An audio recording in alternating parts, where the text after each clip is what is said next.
Hello, everyone. This is another episode of Obsidian-Radio with your host Najee, a show dedicated to opening our minds to other realities. Please listen, learn, and enjoy. And hello, everyone. This is episode 8 of Obsidian-Radio. Today we'll be speaking with Miss Lesley Bannatyne. She is one of the major authorities on Halloween, its lore, and its history. She has written 5 books, all focused on Halloween.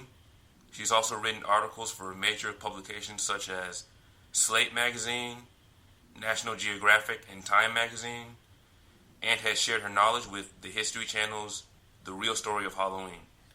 And welcome to the show. Hey, thank you. It's good to be here. All right. I guess I'm going to start with the simplest question. What got you started into writing in the first place, and then writing about Halloween specifically? Writing in the first place, I have always done it, even as a little kid. It was something I always enjoyed, and probably wrote my first story when I was in first grade, Flowers for Mother, and I just kept going. I got really interested in nonfiction writing after college, and worked for a while for some newspapers like the Boston Globe and the Christian Science Monitor were the 2 papers I worked for mostly as a freelancer. I really enjoyed the process of getting an assignment like, can we have 1,200 words on tree ring science, and then having to go figure it out and figure out what it is and who to talk to and where to find my experts. So I really enjoyed that. The Halloween thing, though, came in through the back door. I mean, I always loved Halloween from day one. Halloween was one of my favorite holidays. But there was a time in the mid-'80s when a big New York publishing company called Facts on File was looking for holiday books, and a literary agent friend of mine said, Les, there's 2 holidays left. You can have your pick. I bet you could sell one of these.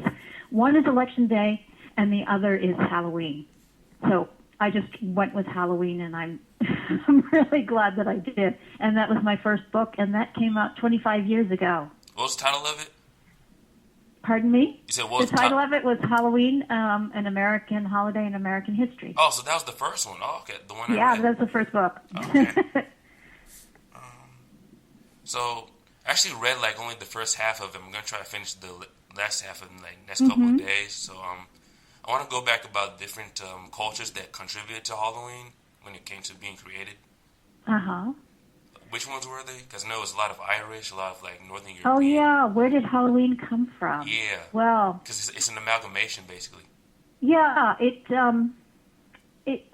originated in northwestern Europe, which is Ireland, Scotland, England, Britain, Breton, which is the northern coast of France. These were all Celtic at one point, and there was an old holiday or an old time of year, maybe 2,000 years ago, called Samhain, and it was the beginning of winter. It technically means summer's end, and these countries marked this right around November 1st, and it was a time when the tribes would gather and make preparations for the winter. So they'd bring in the flocks, they'd slaughter the animals that weren't going to make it through the winter, they'd gather in all their food and build shelter for the winter. And this Samhain, this summer's end, because it was a time of year where you're going into the darkness, it had a supernatural element about it. And that's it's not Halloween, but it's the beginning of the idea that when winter begins, the spooky season begins, and it all kind of starts around November 1st. Much later, the church came in, the Catholic Church, the Roman Catholic Church, and conquered these lands, most of them. And over a couple of hundred years, inserted a few church holidays at the same time. November 1st was All Saints' Day, which was called in England All Hallows. And so Halloween gets its name from this because All Hallows Eve, the eve before All Hallows, became Halloween. The night before November 1st, October 31st. And they put All Souls Day in on November 2nd, which is really important for Halloween because All Souls Day is the spooky holiday. It's a day to pray for the dead and to remember the dead. And that kind of gave this religious holiday, All Saints and All Souls, kind of a ghostly cast. And that's the real beginning of what we now know as Halloween. So what was the main difference between All Saints Day and All Souls Day? All Saints Day was a day where you honored saints. Any saint that didn't have their own specific day, like, there's a St. Andrew Day, there's a St. Patrick's Day. But for all these saints that don't have their own specific day, they would put them all together on November 1st and call it All Saints Day. Okay. But All Souls Day is the ghostly one. That's the one where you remember the dead. And that's the one where it's most related to Halloween. So what was the Powder Plot Day and Guy Fawkes Day? Oh, that was British, only English, right? Okay.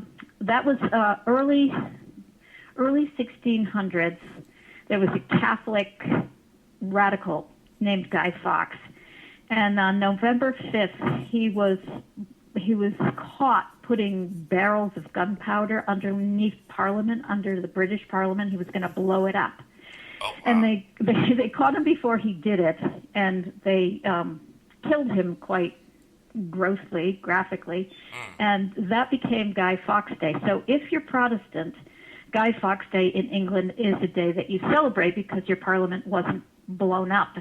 And what you do is you make a mannequin, an effigy of Guy Fawkes, and you parade him through the streets, and then you burn him.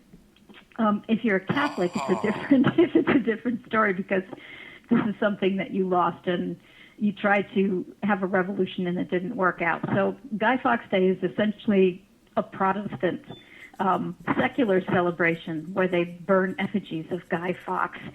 And because it happened just before people started settling here in the American colonies, that holiday kind of came over and existed here in America for a while. And that was on November 5th, very close to Halloween. Has the same sort of thing, and there are fireworks and bonfires involved, and those are also involved in Halloween. So they share kind of the same feeling, but they're different holidays. Huh. Wow. Oh, towards the beginning of the book, what was it? On like page 5, you said that that horn character in Fantasia that brings all the ghosts towards him, that's not the devil, right. That's Samain. Well, it's not. There's in Fantasia. I don't know. Have you seen the movie? Yeah, I remember that scene with the horn thing, and it's like this. Isn't it crazy? It's crazy, devilish music, and all the souls are ascending from this fiery pit, and there's this beautiful music, and this large Lord, I think it's Lord Chernabog, is this giant monster, devilish-like monster that comes out of the cavern. And that is not the Samhain, because there is no person called Samhain in the old Celtic mythology. It's simply a time of year. But it's imagining what that might have, in mythology and folklore, what that might have looked like. It's just kind of a parallel in our contemporary culture. Can you spell Samhain again? How do you spell that? Spell it. It's Samhain. It looks like Samhain, but it's pronounced Samhain. And so, witches today still celebrate it. Huh. So it's not an actual figure or anything, but Samhain. No. He's not an actual figure. It's a time of year where people think about the other world and creatures coming out of the other world. Oh, okay. If you don't mind, I'm going to be going through a couple of pages that I thought were very interesting. So. Sure. Okay. On page 24, you talk about something called the early versions, or is it Virginian celebration? I'm not sure if you know what I'm talking about. Yeah, I mean, in the book, it's in chapter 2. There were, I think just generally, the 13 colonies did not celebrate Halloween, Yeah. like what we think of it. Mm-hmm. But each colony was slightly different in who settled in the colony. So, for example, in Massachusetts, you have the Puritans coming, but in Virginia, you have more Catholics. So people have different backgrounds. They brought different things with them from Europe. So some people, the Catholics, would have brought their celebrations of All Saints and All Souls Day, and the Puritans would have not. But what was common and what's interesting about all the settlers in the colonies is that magic and belief in witchcraft were very common. And although there wasn't a Halloween, there was definitely a folklore that was similar to what you would find in Old World Halloween. A lot of trying to predict the future, for example, at this time of year. It happened in in Old Ireland, in Old Scotland, in Old England, and it happened here in the colonies also. And the way that people would think about dead souls and praying for souls and, you know, praying for souls, hoping that the dead would give them some sort of information in return. That existed in the Old World, and immigrants brought it to this country, and we find it here in the New World. So the colonies, although each of them are different, they each had a little piece of folklore or belief or religion that made it easy for Halloween, once it did arrive here, to be accepted. Now, next couple of pages, you talk about these people called Calvinists and Puritans. Right. They had some weird interaction with someone named Charles I, I believe. Charles what? Charles I. I'm hoping I'm saying his name right. Oh, well, yes, and James the First. Calvinists were really strict Puritans. Scotland, for example, is a Calvinist country. And what's interesting is that where Catholics had no problem praying for the dead and believing in the spirit world and in miracles and things like that, the Calvinists did not. They believed ghosts were the sleights of Satan. They did not believe in Okay, so they hated the idea of worshiping or having a connection with the other world? That's right. They thought this was all any kind of apparition or ghost you might see was probably the work of Satan. So they were very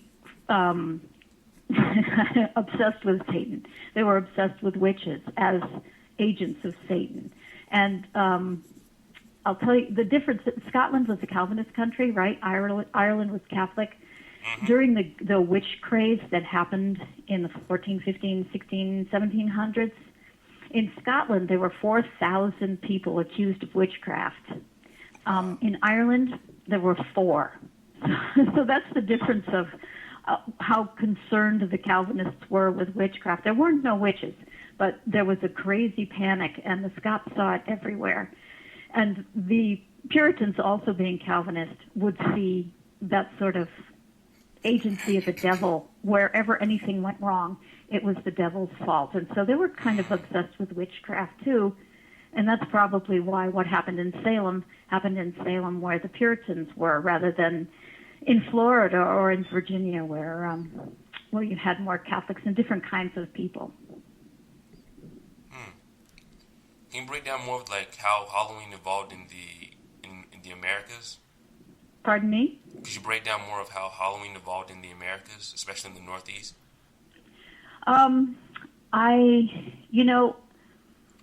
Halloween, there were 3 things that led to Halloween becoming popular in the United States, and it happened much later than the colonies. Now we have to go to the 1800s. 3 things happened.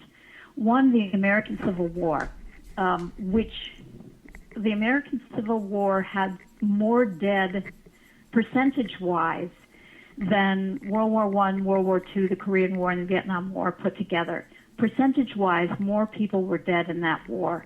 And not only were they killed in the conflict, but a lot of people were missing in the Civil War. And so there was a lot of uncertainty. And people in the mid-1800s, the Civil War ended in 1865, they didn't know where their loved ones were. So your son, your husband, your father could be off fighting, and you didn't know if they were dead, if they were in a hospital, if they were on their way home. And there was this incredible need to know at that time in our country's history, and people would look anywhere for knowledge, including to the spirit world. And this is when spiritualism becomes big, and people are trying to contact the dead through seances. Oh, so that's why. Because I've heard that before, that in the 1800s, there's this huge, like, groundswell of people getting into, like, psychics and, like, spiritualism, that type of thing. Yes. That's why? Yeah. Okay. And much of it at this particular point was because they just needed to know. And there were too many dead. The country was obsessed with death, and people missing. So they were driving themselves crazy trying to find answers. So there was a huge interest in ghosts. The second thing was printing. In the last half of the 1800s, printing got really cheap. And there were hundreds of magazines suddenly sprang up. It's almost like the internet, you know. All of a sudden there was a million different things going on. And people had publications in magazines and newspapers looking for content. And what they were interested in, also besides spirits and ghosts, were foreign countries. This was a time when, like, they had discovered the pyramids in Egypt. And they were fascinated with travelers who made it all the way to Fiji and Borneo and places like this. And Americans were fascinated with all these exotic things that they were hearing from other parts of the world. And to Americans at that time, Highland Scotland was just as exotic as Fiji or Borneo, and they couldn't get enough information about what was going on then. And one of the things that Scotland brought was Halloween, this little holiday that was celebrated in Scotland in the 1600s, and the Americans loved it. It had to do with ghosts. It was really exotic, and it was old world, and they read about it in newspapers and magazines. We published hundreds of articles about how to celebrate this little Scottish holiday called Halloween. And that's really what brought it here. I mean, the immigrants had their own folklore about Halloween that they brought with them, the Germans, the Irish, the Haitians, people from Cuba and Africa had certain kind of beliefs about Halloween, about witches and black cats and ghosts. But what brought the actual holiday, celebrating the holiday, was newspapers and magazines picking up stories about Scottish Halloween, this ghostly little holiday. They seized on it, and they loved it. It just met a need at that time, and it became something that we in America celebrated. And what was the third thing? You said printing got cheaper. Printing got cheaper. There was an interest in the other world, in the spiritual world, and there was a fascination with exotic cultures, of which Highland Scotland was one. Very fascinating. Okay. You already covered the demonizing of witches. There's one part on page 36 where we talk about New Netherlands. I got confused about that part. Oh, that's an early name for New York. But that was New Amsterdam, or... Yeah, New Amsterdam. New Netherlands, is it Pennsylvania? I don't know. I can look it up in the book. Oh, you don't have the book with you right now, do you? Do you have the book with you right now, or not? I do. Oh, I do. Okay. So you're on page 54? I think it was page 36. 36. And you say something about New Netherlands and New Amsterdam. And I can't remember what was going on there, but there was something very interesting on that page about what was going on with New York at that time. It's about talking about Connecticut, and it was settled by Dutch traders. They called it New Netherland. It was later named New York. It was also called, you're right, New Amsterdam at different times. Oh, okay, so it kept changing its name at different times. Yeah. Oh, okay. Now, one thing I want to talk a little bit more about is what was the African and West Indian contribution to the Halloween lore? Yeah, well, very generally, because those countries are very different and the people are very different. Yeah. When slaves were brought to the American South, they would bring sometimes African religions, sometimes South American or West African, Cuban folklore and beliefs, and some of that had to do with voodoo, with what we would kind of a Santeria, a different kind of set of gods and goddesses, in which witches and black cats played a really big part of that kind of folklore and mythology. And because Halloween also has this witch black cat folklore attached to it, those two kind of fed each other. And when you look into the folklore of the American South, you can find a lot of Halloween references to black cats and witches and the special powers that black cats have, or black cat bones, or black cat fur in a voodoo bag. It's a wonderful mixture of folklore down there. Now, two things. When did witches and black cats become such a popular thing in Halloween, and why? Well, I think witches and black cats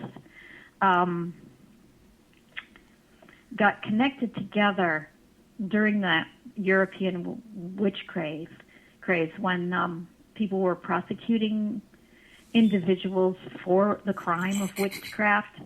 And there was a lot of belief that witches, rode on brooms. I mean, these things, people believe these things. We find it hard to believe now, but in the 1500s and 1600s, it was only the very, very educated that did not believe in witchcraft. Most everybody did.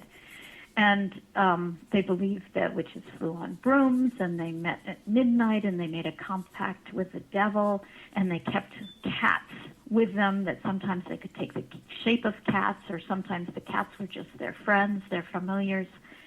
And there was a strong tie in the public imagination between witches and cats. This became attached to Halloween in Scotland when, in the Scottish folklore, because the Scots were kind of obsessed with witches, Halloween became known as a night for witches. It had that same kind of spooky quality that the earlier Samhain did, in that it was the beginning of winter, and it was a time when things were going to get dark and dangerous. And in the Scots' imagination, that meant that witches would be out, and so witches and cats would be out. And so when Halloween became just kind of a fun secular holiday where you get together with your family or people nearby in a cottage, and you play certain games and you eat certain food and you tell ghost stories and you try to scare each other, which is basically what it was in the 1600s, 1700s, 1800s in Scotland. You tell stories about witches, and you tell the things that you think you've heard about them.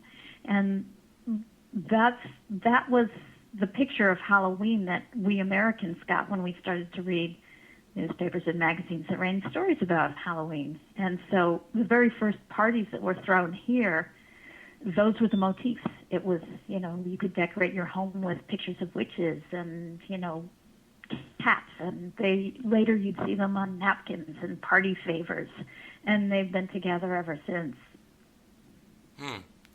Did you ever discover an explanation as to where the idea of witches came from? Was it actual women that were good with medicine, or did something else?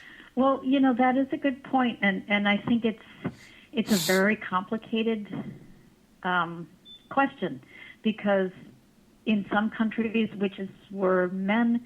In some parts of countries it was about border wars, and some people would accuse others of being witches, but it was really a border dispute.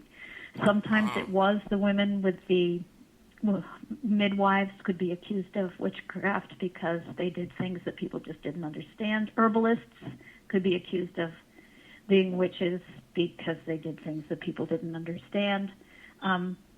The church actually, during their Inquisition, defined witchcraft and kind of made their definition of it the one that everybody knew, which is, having to do with witches had special powers. They consorted with the devil. They had special marks on their bodies. But it depends country by country and region by region what people really thought a witch might be.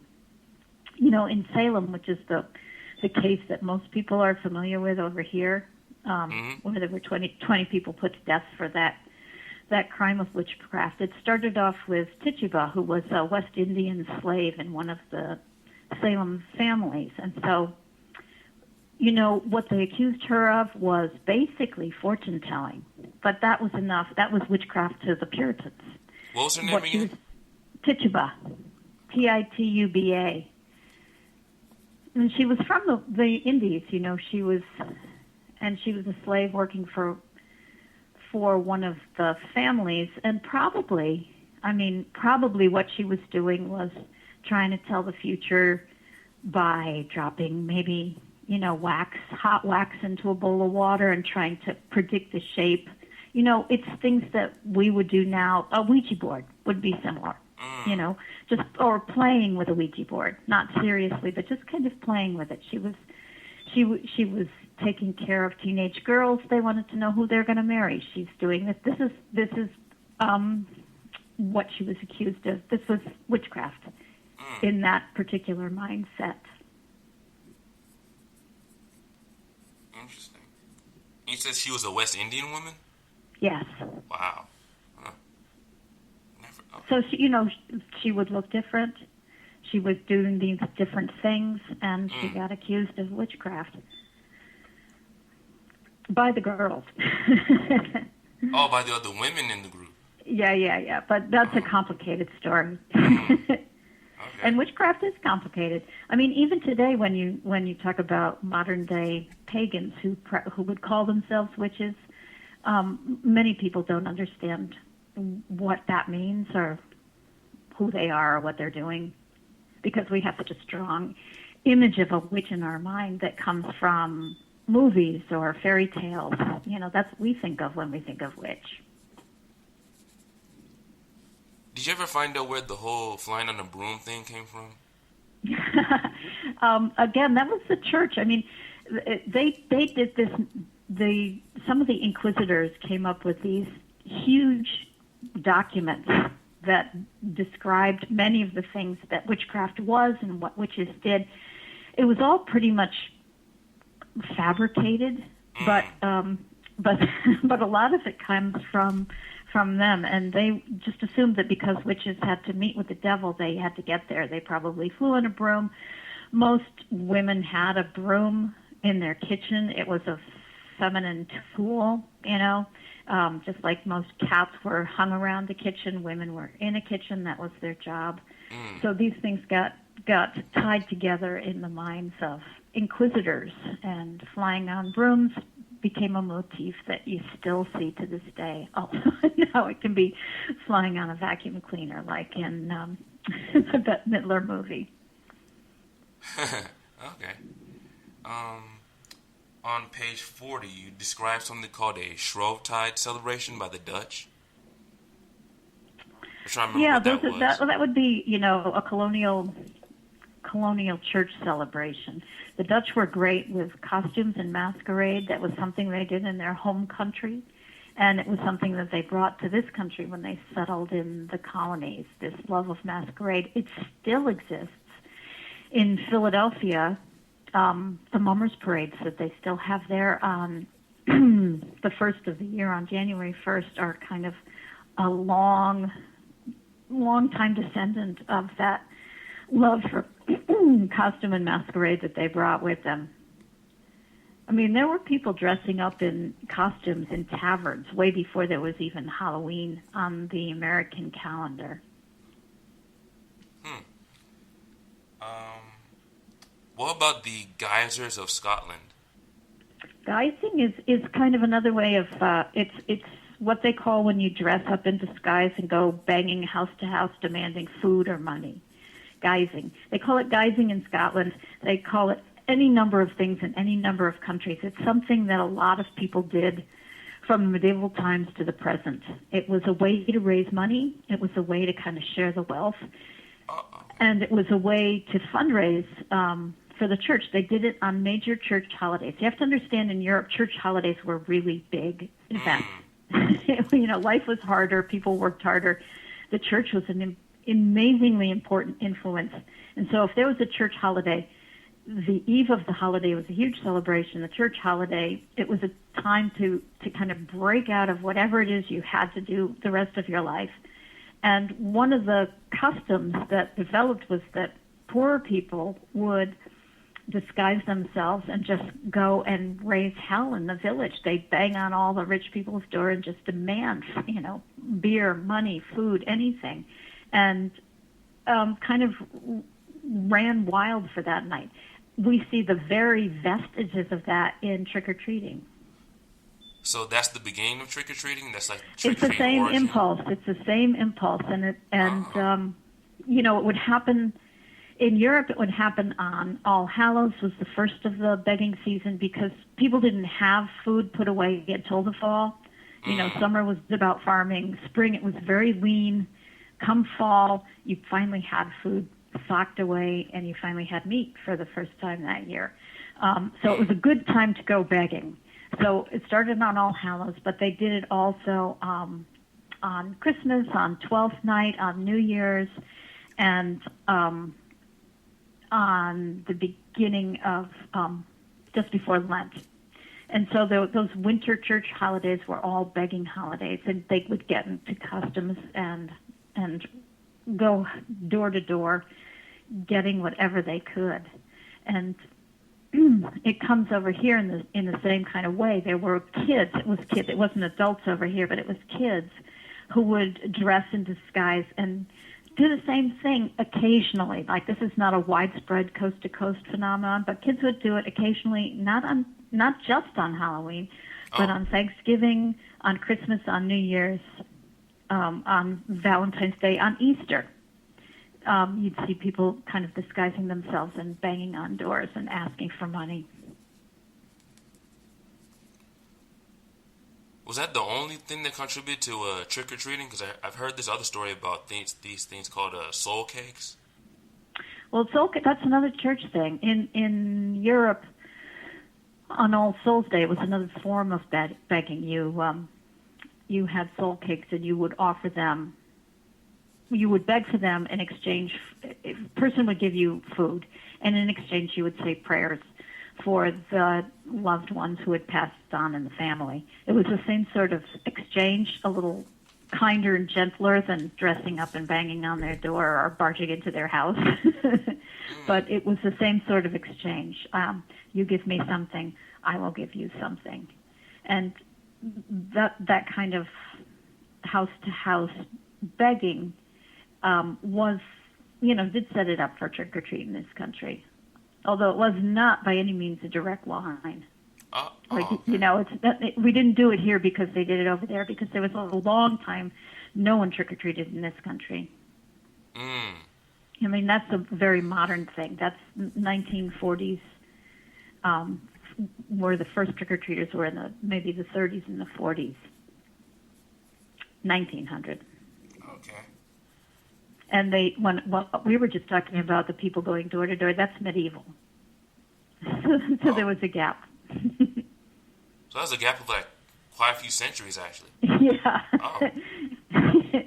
But people in many countries throughout the world do the same thing: dress up, go door to door. We've got it at Christmas for wassailing.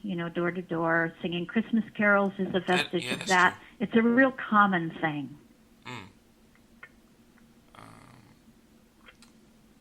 Now, there's a lot of groups of people that apparently had a big role in Halloween. I have a list of them here.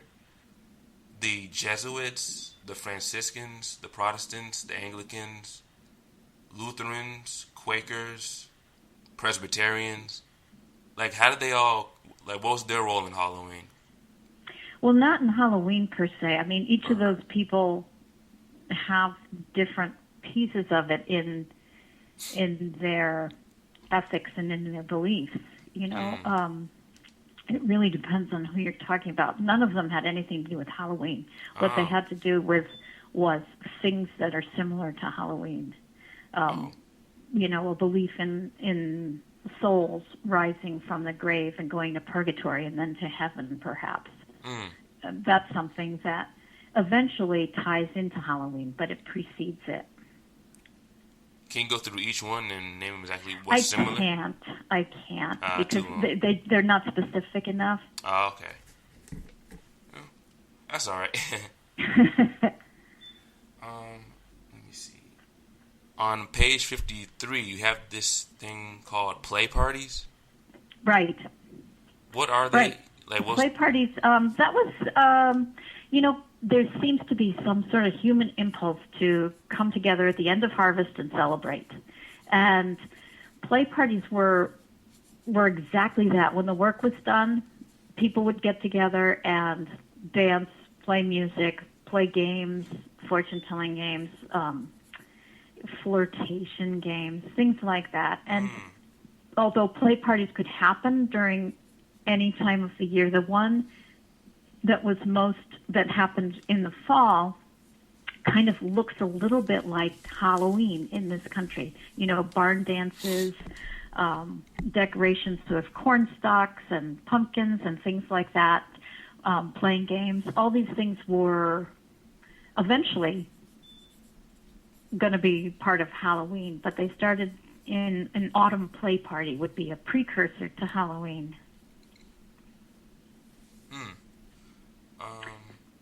Oh, were you going to say something?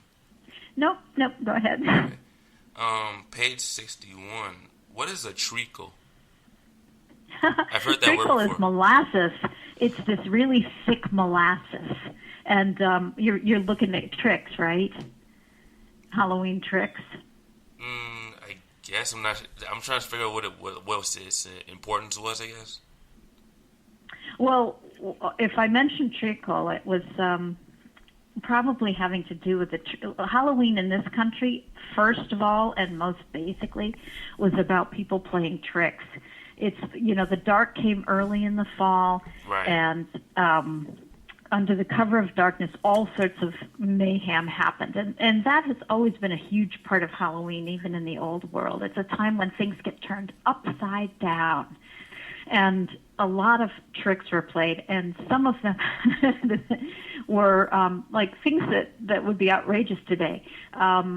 People put treacle, which is this awful thick molasses, on doorknobs, so that when you went to turn the door, you would be stuck, with this dripping, disgusting stuff. But they also exploded pipe bombs, and they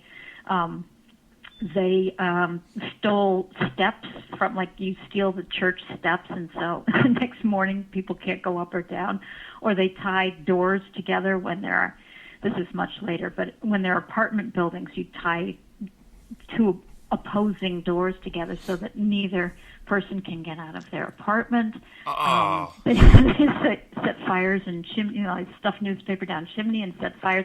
I mean, these are the kind of tricks that would happen on Halloween earlier in this century that have completely gone out of the celebration. I mean, people barely make tricks anymore at Halloween. That would be considered terrorism today. Good Lord. Yeah. Wow. Yeah. They went all out. Legends of Sleepy Hollow, Washington Irving. What was that? Right. What was it? Yeah. I've heard of it before, but I'm not really all the way sure. Yeah.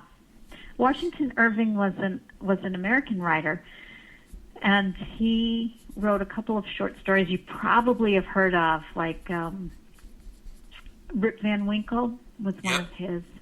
Yeah. The Legend of Sleepy Hollow was one of his very popular it was a short story, but it was a long short story. And what was interesting about Legend of Sleepy Hollow was that it featured a pumpkin, a trick. It took place in the autumn, and it never mentioned Halloween. But if ever there was a story that looked like it should be set on Halloween, it was that one. And I think he didn't actually mention the holiday, but it's implied that this happened on Halloween because it has a kind of a magical, dark storyline that goes through it, with a guy on horseback that scares another man half to death by removing his head and throwing it at him. And the next morning they find out it was just a pumpkin head. You have to read the book. I'm not doing it very good justice here. Wait a minute. But it was one of the first really good Halloween sorts of stories that we have in our American literature. Was it ever made into a film, an animated film? Oh, yeah. I think I have probably seen a that. couple by now. I mean, Disney did it. Ichabod? But I'm sure other people have too. And isn't it a television show now? I think it was. At least last season. Now I'm starting to remember it, yeah. Yeah. Ichabod Crane, I think. That is it. That is it. That's what I was thinking. Okay. Let me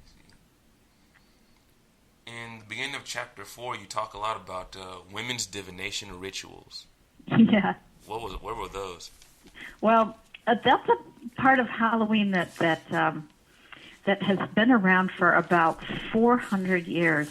There are these old. We don't do them anymore. They've fallen out of Halloween. Yeah. But up until about 1910 or so, people were doing this. So there were a number of ways you could figure out who you were going to marry. And they're going to sound strange to the modern ear, but people did these things.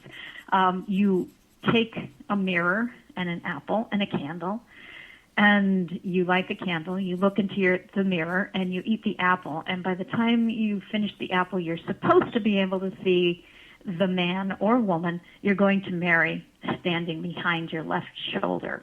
That's one. Or you eat an apple walking backwards down a cellar step, and you're supposed to be able, when you get to the bottom, you turn around really quickly, and you're supposed to see the face of the person you're going to marry. Or you peel an apple in one long pairing and throw it over your shoulder, and it should land in the initial of the person that you're going to marry. So there are games like this. They did them with nuts also, burning two nuts together. You name one for yourself and another for somebody that you like, and you put them in the fire and you watch them burn, and if the nuts burn really steadily together, then you two will be together. But if one of them like pops or fizzes or shoots out of there, then the match will never work. So they're games like that. They were games that you created using the things that were around, like nuts, apples, things like that.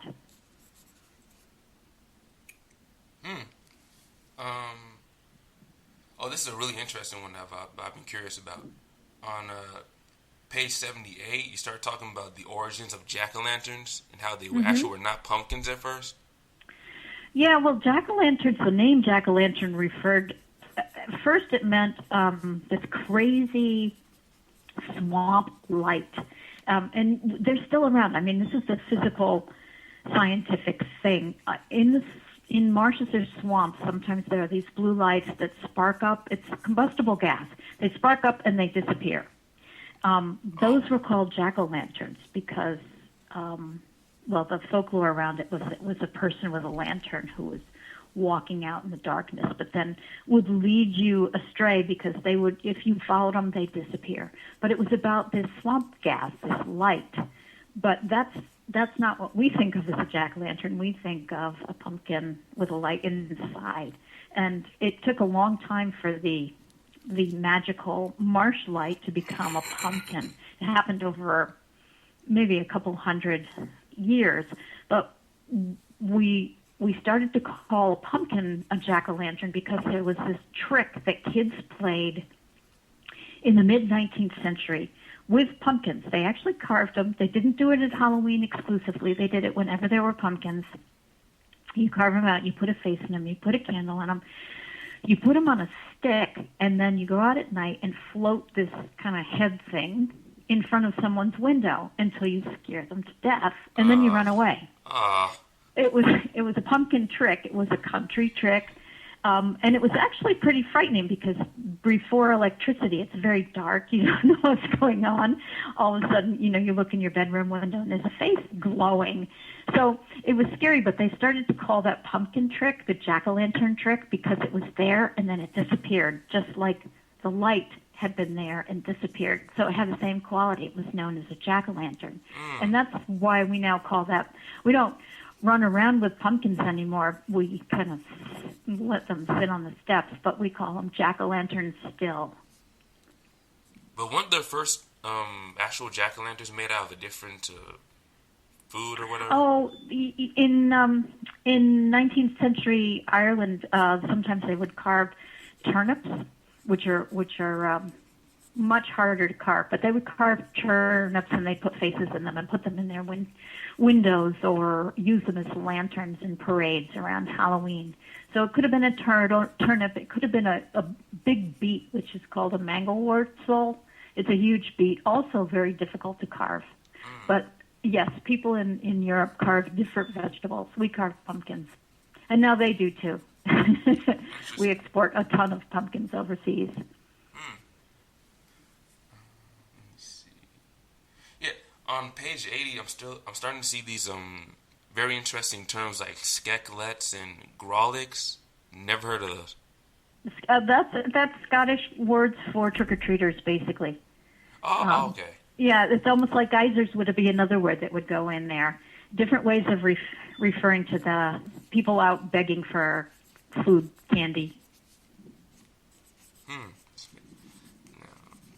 That's where, and I'm still reading the book now, but that's where I basically left off. So I'm like, I'm not sure what the second half of the book was like. Like, what are the major things in the second half of the book that I'm going to be reading? Well, it brings Halloween up to date. So you go through the Halloween coming over to this country and in Victorian America, and then in the 20th century, how it changes from it was always two things. You know, it was an upper class party, a fancy party, and it was also this brawling party that happened on the street with people running around doing these tricks and causing trouble, and it kind of all became the same when America grew more democratic. There were more immigrants in this country, and here I'm in the early 20th century. And we had to kind of get everybody on the same page. And Halloween stuff started to be manufactured for the first time. So in the 20s and 30s, you see Halloween candy containers or napkins or party hats or noisemakers. Only then did Halloween start to look like the same thing coast to coast, because the stuff made it look the same.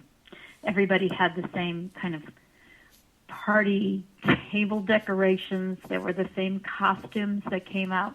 And then once manufacturing got into it, the whole country, coast to coast, had a real Halloween that you could identify.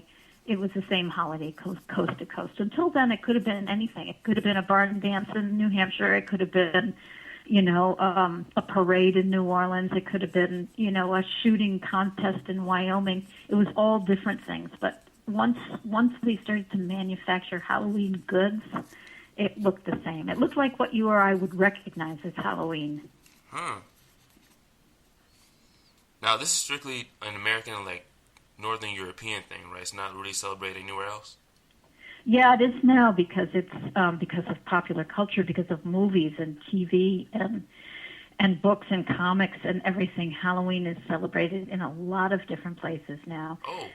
Japan, Russia, South Africa, not so much in South America, not so much in a lot of Africa, but in a lot of Germany, Sweden, France, Spain, people have Halloween parties, and it's not just American expatriates or military that are doing it, but it's the people who live there. Nightclubs have Halloween nights. It's become more of a worldwide holiday now. And you said that began in the 1920s when Halloween started to become more industrialized, right? No, that happened just now. No. Once Halloween in the 20s, we had it here, and then it kind of grew up here, and it was all about kids in the 50s and 60s, and then the grown-ups got into it in the 70s, 80s, and then everybody got into it by the 90s, and we started to export it, export costumes, export decorations. And people all over the world who thought it was fun started to pick it up. It usually starts in bars and spreads from there.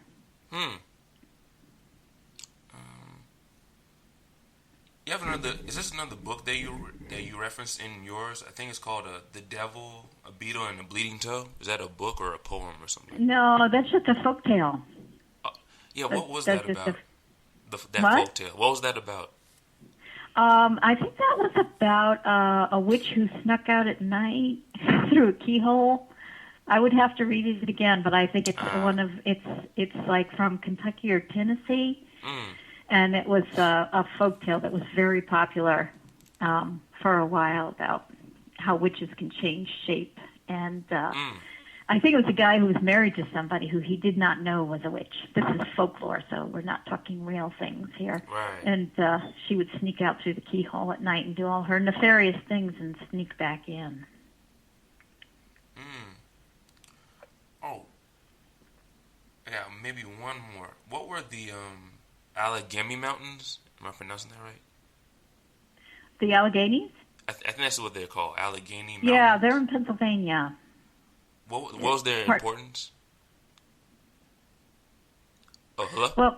Well, I mean, the Appalachian folklore around Halloween is pretty vivid, and the Alleghenies are in western Pennsylvania. There's folklore and beliefs usually have to do with witches and how to get rid of them. As I remember, there's one piece of folklore that you throw a napkin up in the air, and if you shoot through it 3 times, you can get rid of the witch that's bothering you.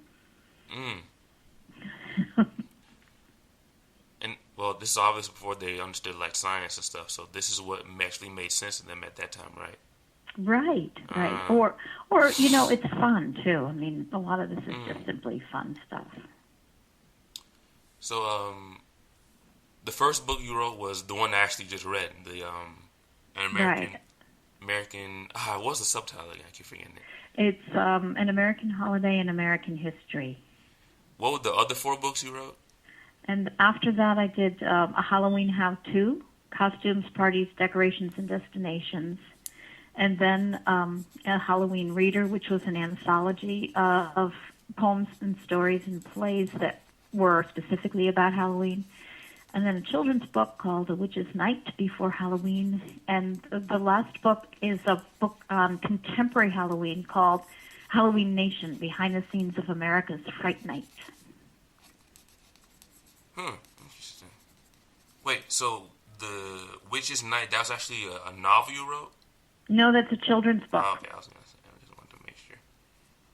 So, okay.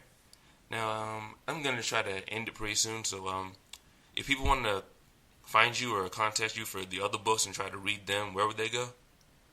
My website is iskullhalloween.com, all spelled out. Like I Heart Halloween, only it's iSkull. ISKULLHALLOWEEN.com, iskullhalloween.com. And do you still write for anybody, or do you have a blog or anything? Or I don't have a blog. I write, yes, here and there occasionally. I mean, if you Google me, you'll find all sorts of things. Okay. I think that's it for now. I definitely like the book. Najee, what is your interest in Halloween, Najee? Oh, man. I think I really do like hearing about all the different things that got pulled together to create Halloween, because I know it's an amalgam, and I thought that was interesting. Really interesting. Yeah. Well, I'm glad you're interested. Thanks very much for finding me. Absolutely. Good luck. Where can I go to hear your Obsidian show? Actually, I'm on YouTube right now, so you're gonna type in Obsidian-Radio on YouTube. Okay, I got that. All right. Yeah. All right. Wonderful. And I might even email it to you when I have it posted up, just so you know. So. Okay, great. That's great. Thanks. I appreciate it. Thank you for coming on. Appreciate it. Okay. Nice to talk to you. And you have a nice day. You too. Bye-bye. Bye. And that is it for this episode of Obsidian Radio. Hope you enjoyed and learned from it. Thanks. I'm out. Peace. That's the end of this episode of Obsidian Radio with your host Najee. Thank you all for listening. I hope you learned from it and enjoyed. Please check out the Obsidian Radio YouTube channel and Google Plus page for episodes of the show. Also, check out the RoboMan5 YouTube channel and Google Plus page for my rants, blogs, show episodes, and my original music. And finally, check out the Obsidian Radio website for episodes of the show and episode archives. Please like, share, subscribe, and or donate to be a part of this radio show. There will be more enlightening and entertaining episodes posted soon. Peace.